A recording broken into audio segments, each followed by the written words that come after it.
ungena babakho kuyo yonke lento esikhuluma ngayo. Ngeke usuma kwami kuphile. Babakho noma bengafa. Babakho asilutho, babakho ubala, babakho umlotha, babakho useless man. Lento ngikhuluma ngayo njengamanje ibalekile. Mina mangifa kwenzakalani? Amasimba lawo mke, amasimba lawo. Umenzani babona? Umenzani babona imkhathaza ke? What's good, everybody? My name is Ofentse Baloyi, but you can call me Glitz.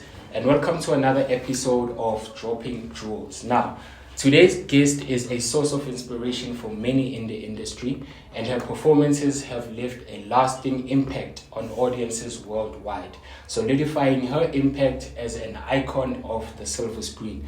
Please help me welcome the beautiful Miss Nozuko Ntshangase. How are you doing today, ma'am? I'm good. Gizo icon. I'm okay. Sing lapho. Sing figile I arrived. All right. I'm good. Thank you so much for that beautiful intro. So how's your day been going? Oh my gosh. Okay, so I didn't want to wake up, but here I am. I really wanted to do this. But my day is okay.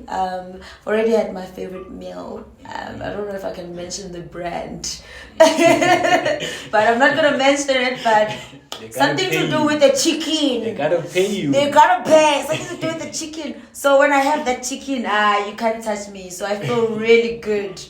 All right. That's great. So, without wasting any more time, could you kindly introduce yourselves for people who might not know you? Give a brief description, of how you grew up, your childhood. Yeah. Okay, introduce myself. Okay, as you've already said, my name is Nozuko. I call myself Ntshangase. Ngumatola, mampeshwa. Wale bizarre ngakutshela. Kodwa ke ngikhulele KZN. I am a performer. I think that's the first thing engayithola about myself is that I want to tell stories, and I discovered that at a very young age.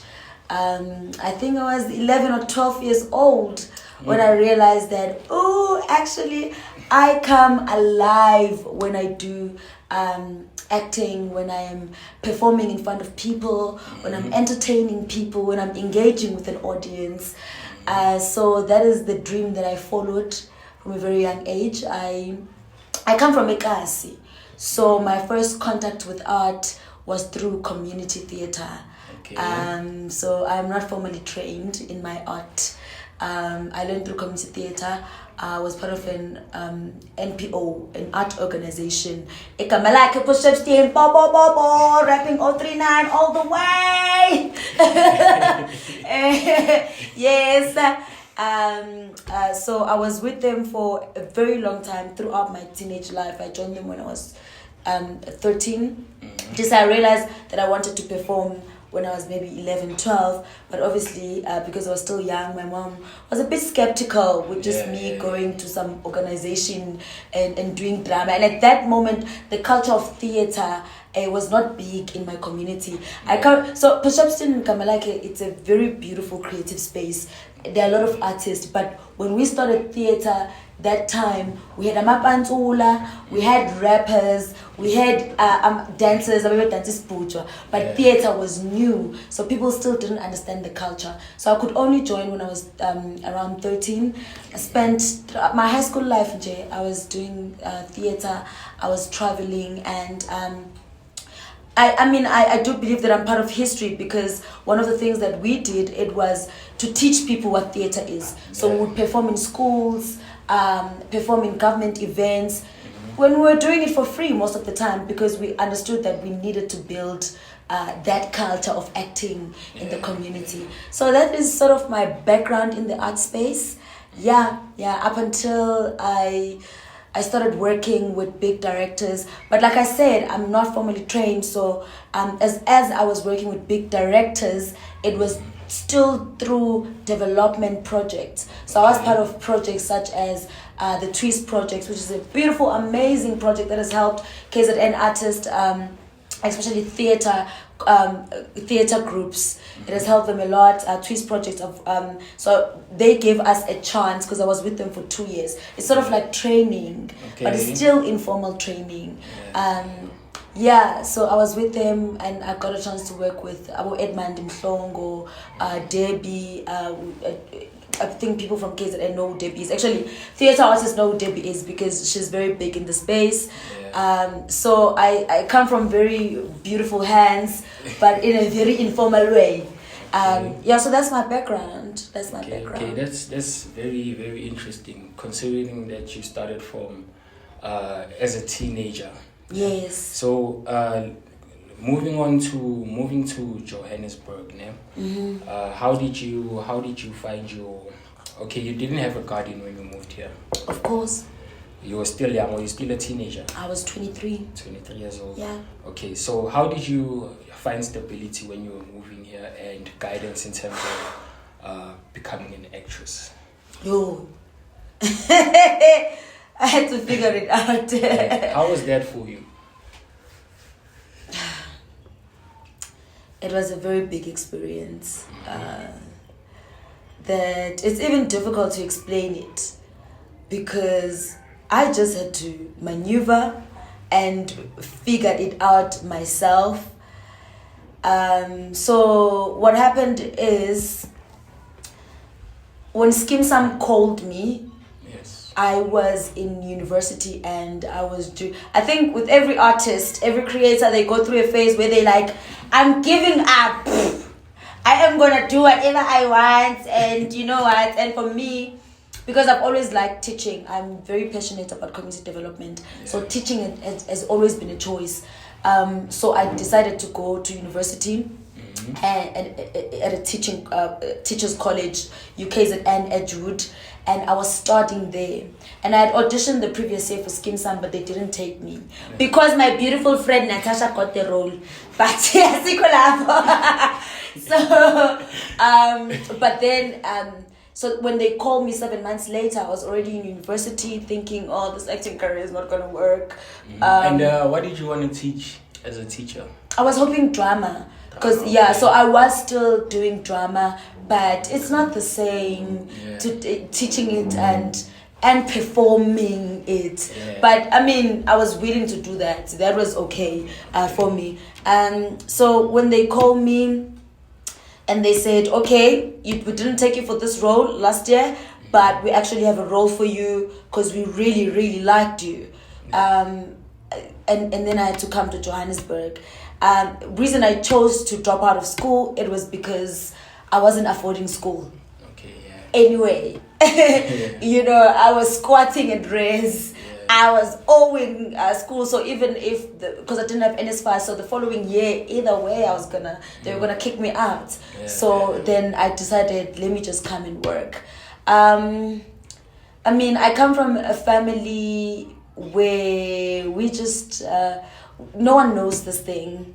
Like my mom was and acting acting. Umamami ubesebenza clothing factory all her life. She had me when she was 17. So after that, my grandmother said go to work. So she then found clothing factories around Mabeg. If people from Brazil will know, Mabeg Indian clothing factories.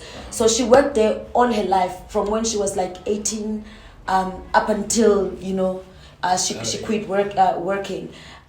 So she didn't understand this whole business. So I just had to lead her. Whatever I said, that was what was happening. She knew nothing. We knew nothing about getting money, which was a very big part also of my journey, understanding money, because I come from poverty.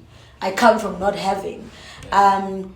So coming into Johannesburg, I mean, I was lucky that I came into Saam, a show that is aware that usually they take on ama-artist asaqala. So they made sure that they workshop me, and so the creative part was sort of taken care of because I had amazing people like Putla.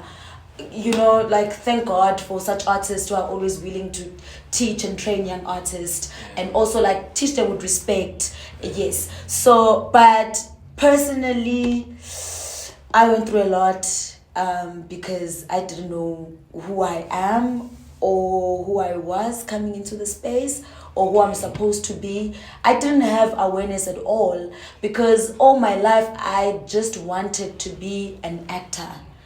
And that's all I was focused in manifesting, that I never thought of anything else outside of that. So coming to Johannesburg, it changed my life. That's how I met depression, because the life is fast, and obviously I think when you've achieved something, then the question is, then what's next? And if you don't have that answer for yourself, you're gonna fall into depression, because you won't know then what. What's then what? Plan? Yes, now I have a salary, but what am I gonna do with it? You know. So I think that was the explanation. I'm not sure if I answered you. Yeah, you answered correctly. Okay. Perfectly. Okay. Yeah, experience here was very, very, very hard for someone who's starting out and coming from another province, moving into a province where you're not used to. Did you have any family here in Joburg? Nothing. So that must have been very hard for you there. So now, so joining Skeem Saam now, as a young actress, what are the type of challenges that you face now that you are you've realized you've put a leg in your job? Yeah. So what are the types of challenges that you faced to sebenza khona Skeem Saam? The first one was discovering. So but I think in things I'm used to, I had to discover who I am. Acting wants you to know who you are, and especially if you are operating in the industry. When I came in, I didn't know who I was, so then that was a challenge. It was a challenge because also television doesn't invest a lot in the process. So you have to invest in the process, which means that you have to get into character yourself and also get out of character. That's your responsibility. And I mean, when I came in, I was definitely just winging it. Because I'm not formally trained, so I was just like, let's just do it. Obviously, I respected the craft because I came from theater, but also I didn't know how to implement that craft in the television industry. I mean, acting is acting, but it is sort of different. And also, just like you see, people are doing their own things, and you have to find what it is that you want to do. And it took me time to find what it is that I want to do. It took me time to find my identity in the industry. So that's how I fell in the traps of mental illness. I think also another thing was handling my finances. I didn't know how to, and that is the biggest part of an artist's life, to know how to make money and to know how to keep it. I think that was one lesson that I had to learn the hard way. Yes. So now you touched a bit on the mental issues that you had in the industry, no? Yes. So what would you say is the importance of dealing with your mental illness? Like, how did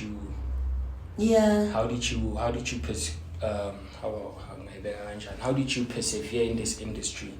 When I was struggling with mental. When you were struggling, yes. You breathe through it. That's the first thing.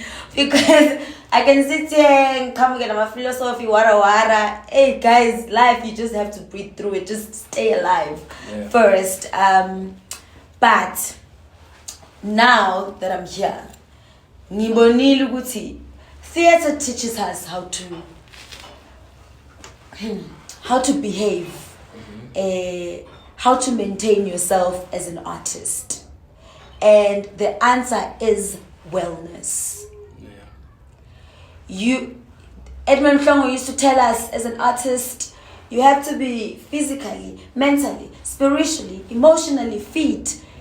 You have to find a balance with all these things, and you have to make sure that you are constantly growing all of this.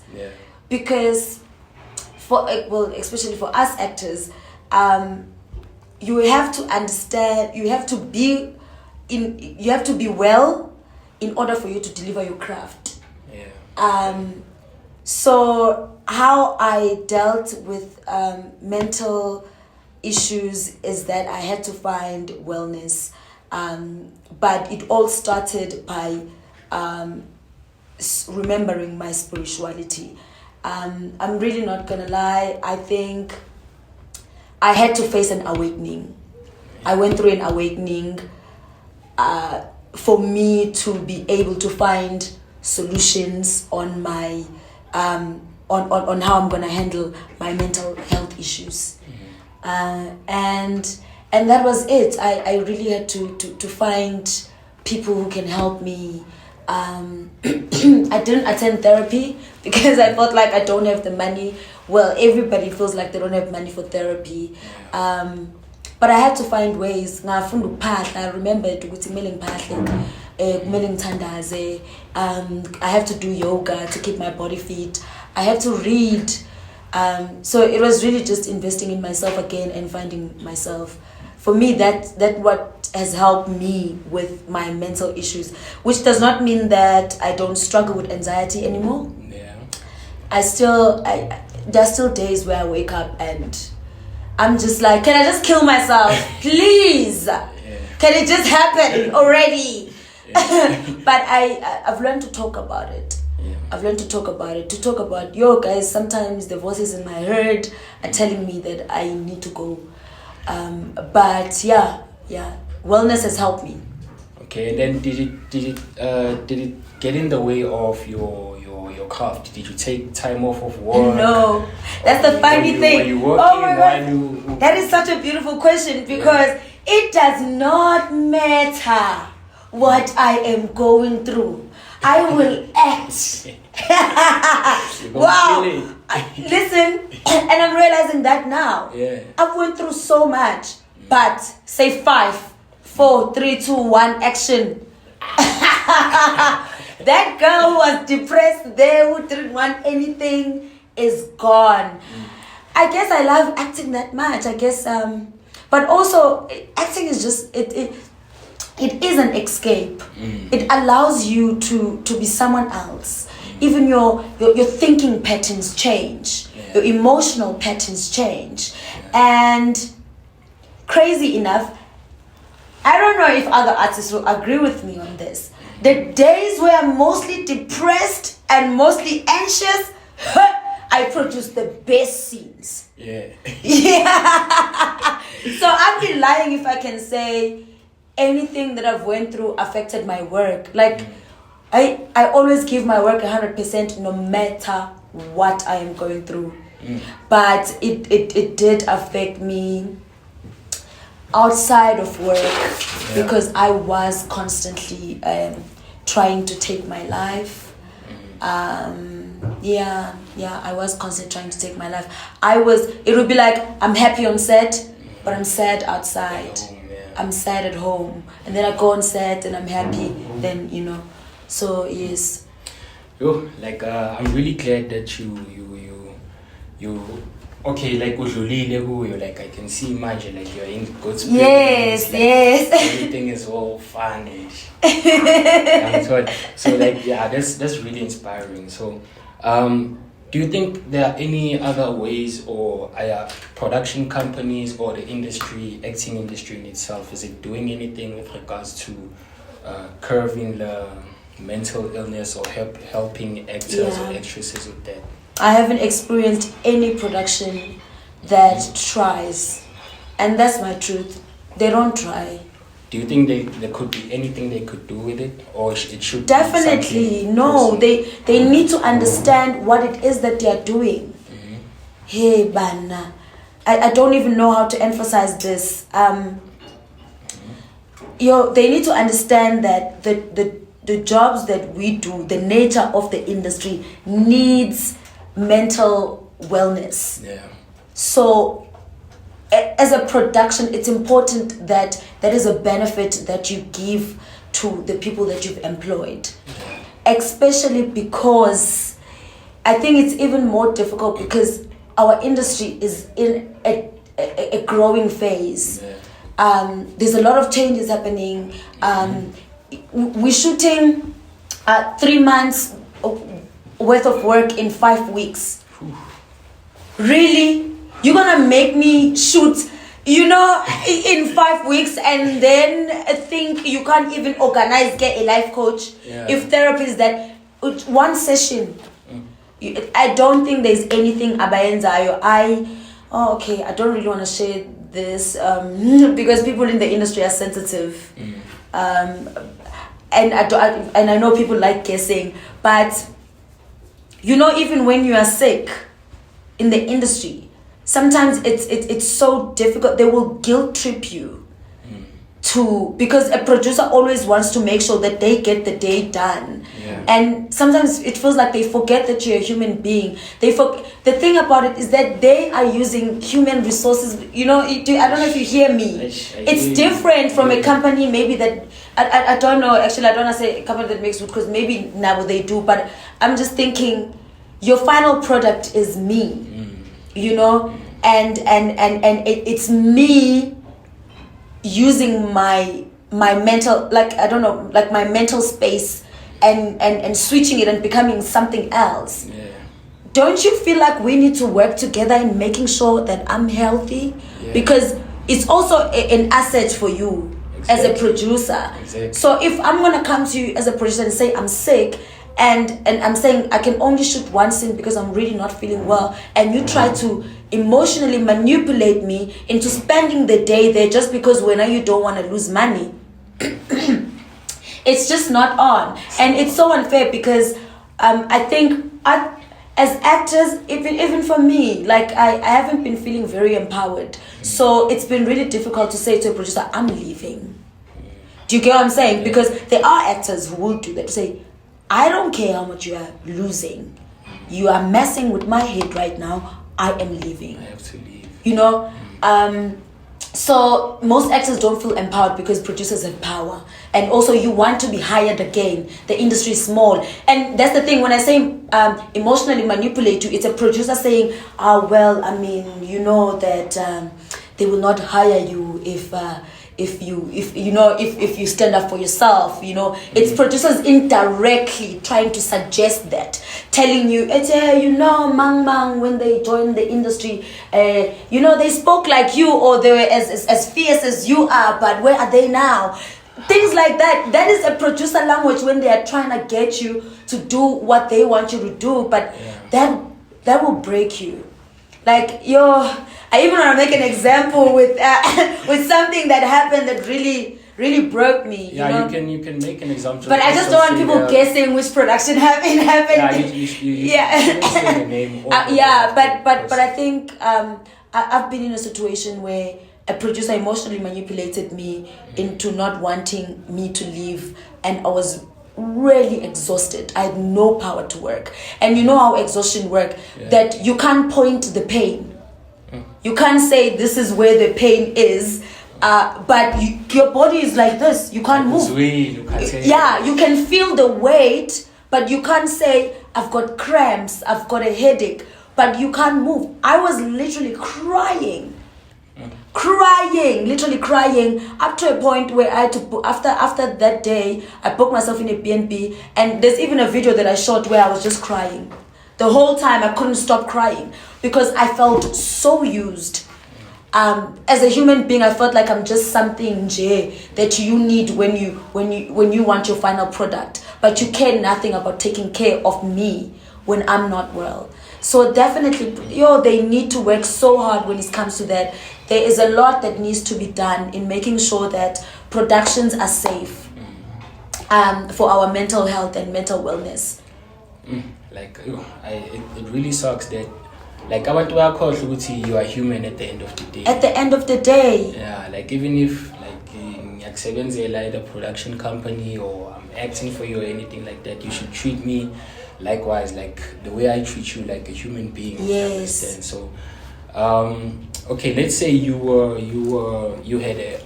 have a production company of your own. Like, what would you do to make sure that your actors and your actresses, as well as the staff song, is a production crew company, also, and crew, yeah. what would you do to make sure they are mentally fit or well? I would constantly be because there is free counseling. There is free counseling in others. Around the world, I'm sure there is. Like even in South Africa, I'm sure. If it's a money problem, if maybe I don't have a budget, but I will make sure that my employees, they have access to psychologists, counselors, life coaches, something. And if not, because there's a way that actors can find wellness.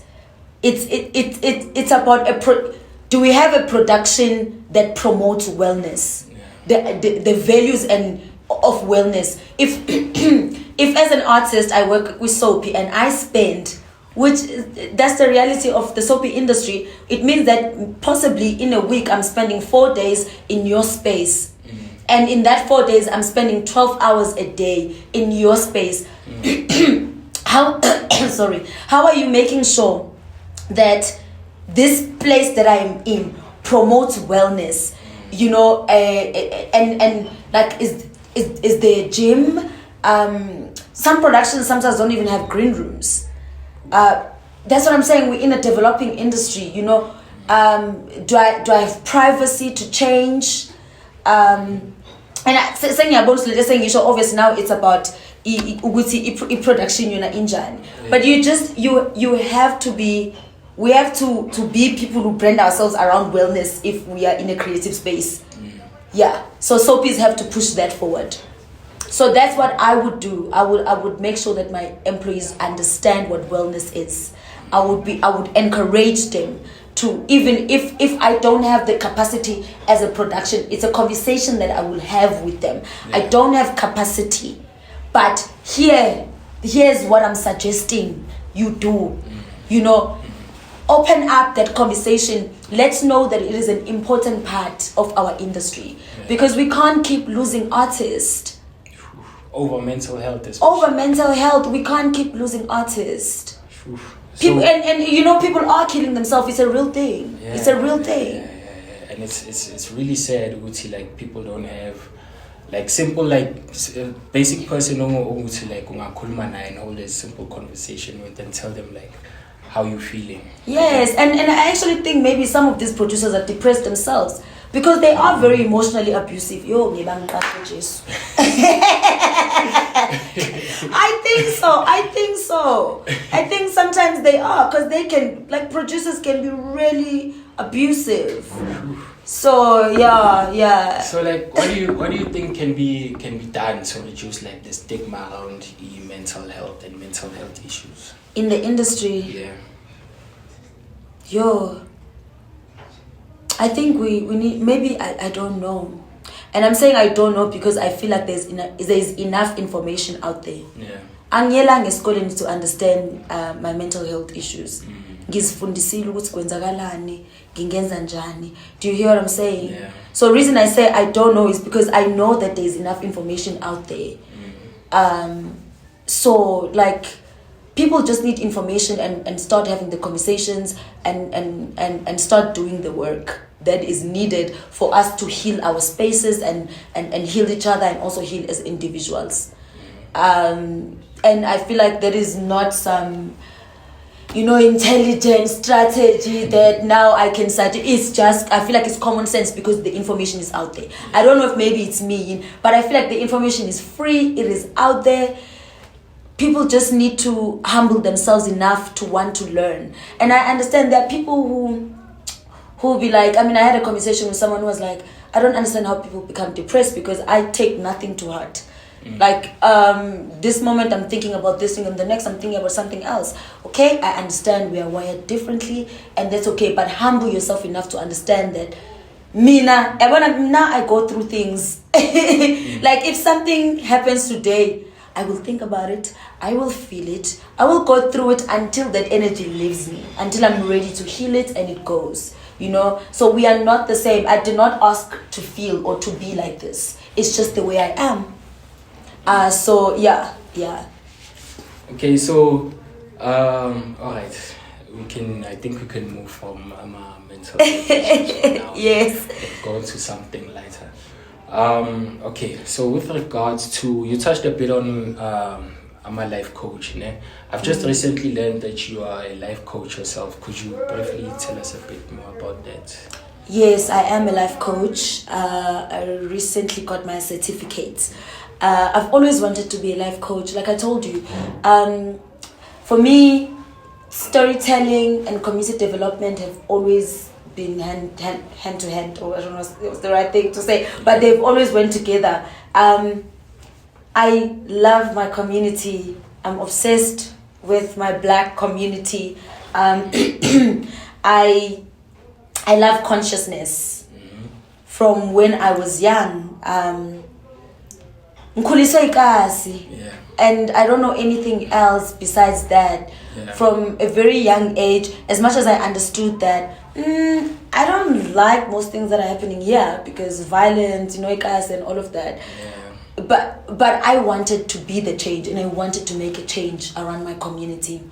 And I think also the stories of apartheid touched my heart. And my grandmother used to tell me what used to happen, as much as I didn't experience it. My grandmother would tell me, and my grandmother and my mom were so rooted in. They were part of the struggle, When they told me that they were in the streets with Oitoya, for me that was fascinating. So when they told me to abuse them and while my grandmother is trying to hustle, that touched me. So I always grew up with the spirit of wanting to make an impact in my community, because as the Black community, we come from far. So when I met consciousness, I went crazy. I mean, also I met consciousness through art, because I met it through hip hop. Okay, you listen to hip hop? Yes, I listen to hip hop. So I met consciousness through hip hop. And who are your favorite artists? Okay, now so now it's different. I don't listen to hardcore hip hop anymore. Okay, but back then I was listening to Talib. Yes, I was listening to Nas, KRS-One. So I was that girl. I was fascinated by the idea of consciousness, and you know what these people's lyrics are saying about us as a Black community. Yeah, and hip hop really is it's built on people's struggles. Yeah. So it was art meeting community development. And hip hop really made me fall in love with Black people, with our Black culture, and I really wanted to make an impact. So I've always wanted to be a life coach. So when the opportunity came, I decided to do my certificate. And it's really about enlightening our people and finding strategic ways to do it. Life coach gives me the technique. I totally believe I have the gift. It's just I had to go understand techniques. How does the mind work? And that's what life coaching does. And it just makes it easier to take someone through a process other than just having a conversation with them. So that's what it's about. So how's it going so far? Do you have do you visit production companies or do people reach out to you? How does your life coaching work? To tell you the truth, I'm in my early stage of the business. Okay. I'm currently trying to find how do I want to do this. I have a passion for helping young women, but also I do want to help artists at the same time. So, but life coaching, because that's the thing now, when you do business now, you have to think of the structure. Life coaching, they usually say, choose one niche. Are you empowering women, or what is your tagline? So I'm in that stage where I'm trying to figure out how it is it's gonna work. So what I'm doing right now, I'm just working with everyone so that I can find my technique and find myself. So that's the stage I'm in, and I'm gonna be honest, Shemputu, that's where I am. Maybe when I come back, then I'll tell you that, oh, I've decided that I'm only doing productions and what. No, for now, I book clients online.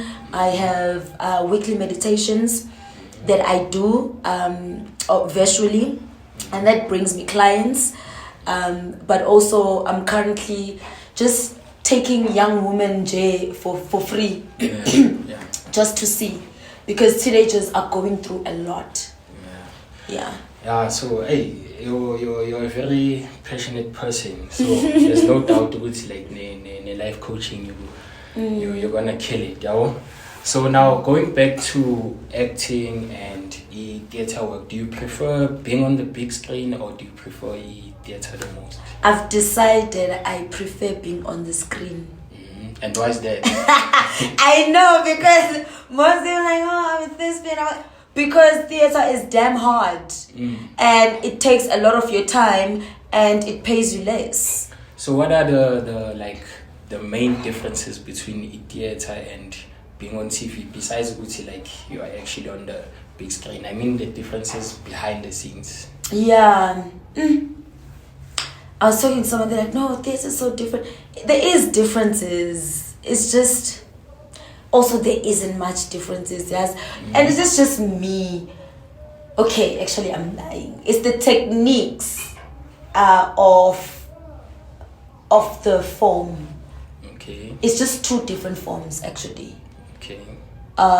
It's like playing soccer. I want soccer indoor, maybe like where they do 6-6, and then playing soccer in a pitch in a stadium. Yeah. So it's just two different forms, but you're doing the same thing.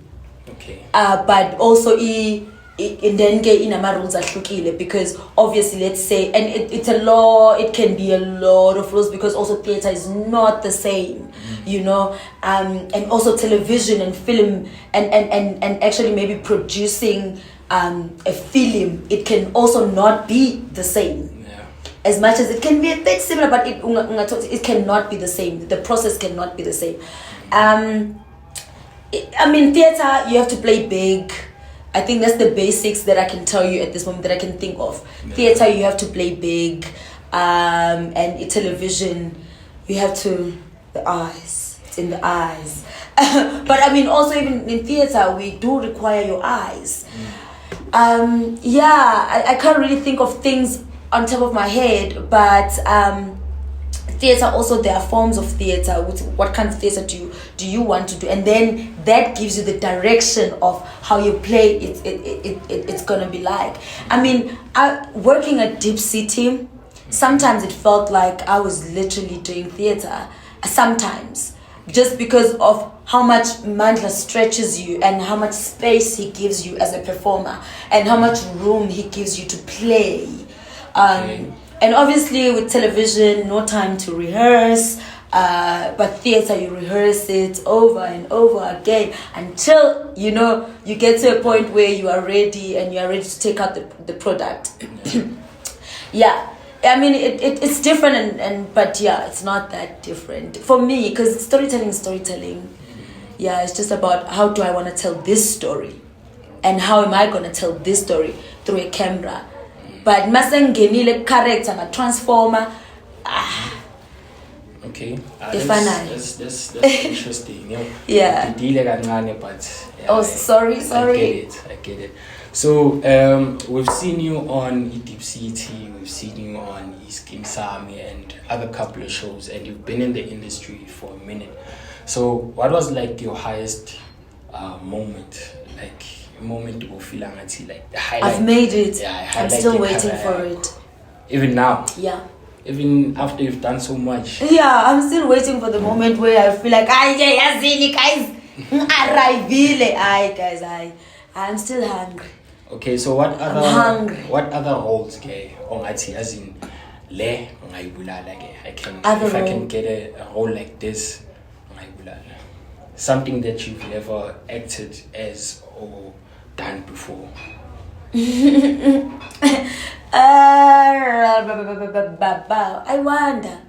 I haven't thought what roles would I like to play. But obviously I'm always going for something different from what I've played. I think I'd like for the universe to surprise me. One thing I know, on my way here, I did say that I want to be a CIA agent in my next life.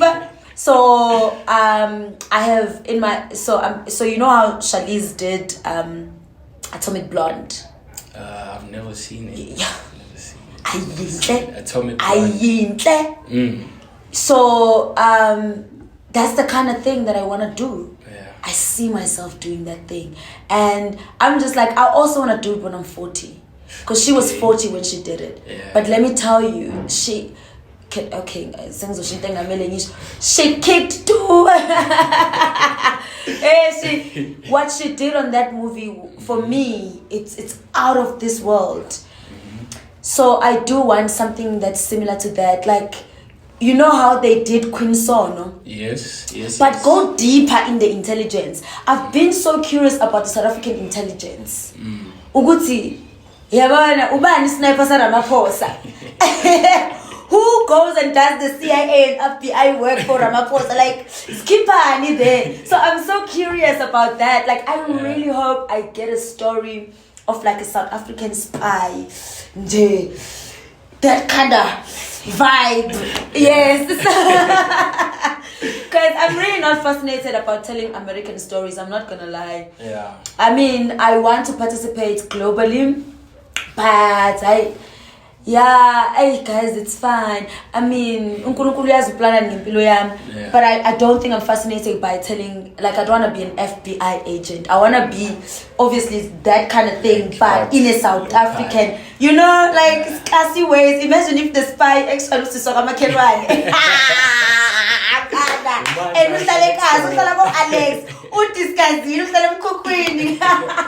I think something like that would be so much fun. So yeah. I get what type of movie like you're interested in, but I'll make sure I'll check out the Atomic. Check it out. Beautiful history. It is told in so many layers. I think one of my favorite things that they do is how they tell.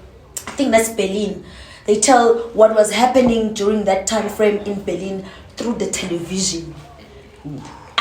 They keep telling you, so they're giving you time frame through television. That story is told in so many layers. I love it. Please check it out. Great promo for the movie. I'm gonna check it out. Yeah. So like, what can people expect from Ms. Nozuko Ntshangase in the future? What are you working on? Yeah. And when is the next time we can see you on the big screens? On the big screen, you'll see me soon on the big screens. I'm definitely going to start shooting something interesting soon. So I think maybe Puma around December or January. But I'm a leader. I'm a leader. I'm a game changer. Yeah, of course. We'll see what that takes us, but it's definitely gonna take us to big stages, and yeah, we'll see how it goes. So that's what people should expect from me. Expect a lot of healing and a lot of spiritual work and a lot of creative stuff. Yes. And then do you have any words of encouragement to a young Nozuko who's like 12, 13 years old, who's trying to be like you, a famous actress, and do big things in the world? Yo, what would I say to a young me? A lot is gonna happen. A lot is going to happen. I'm not gonna lie to you. And I don't know what is the structure of your life, but what I can say is that Ilwantombo. Just look forward. Keep looking forward. Be a person also of actions. Don't stay too much in your head and don't lose your confidence.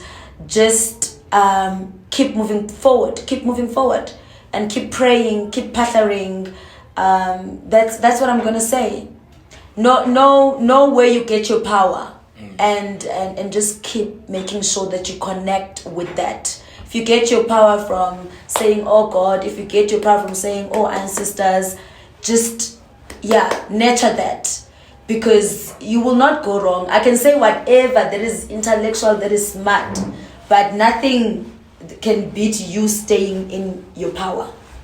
Okay, excellent. And then social media, where can people find you? Emails? Yeah, okay, you can get me at I am Nozuko on Instagram. Facebook is complicated. I only have and TikTok. Check it. I am Nozuko. I have an email address, and it is on my bios on Instagram and TikTok. Yes. Excellent. All right. That's how we wrap up the show, guys. Thank you to Ms. Ntshangase for coming to the show and blessing us with this knowledge of the industry. And then we have, as we said for the previous interview, guys, we have Libra candles. Hello. Goes with the perfumes, the colognes. They smell very nice. Miss Nozuko can attest to that. And then we're gonna add information on how you can get it at the end of the episode. As for us, me, Uklit, and us from Droppin Jewelz, you can catch us on the Canoa Productions on all social media platforms. And don't forget to like, comment, and subscribe under this video. Thank you. Ba ba ba ba.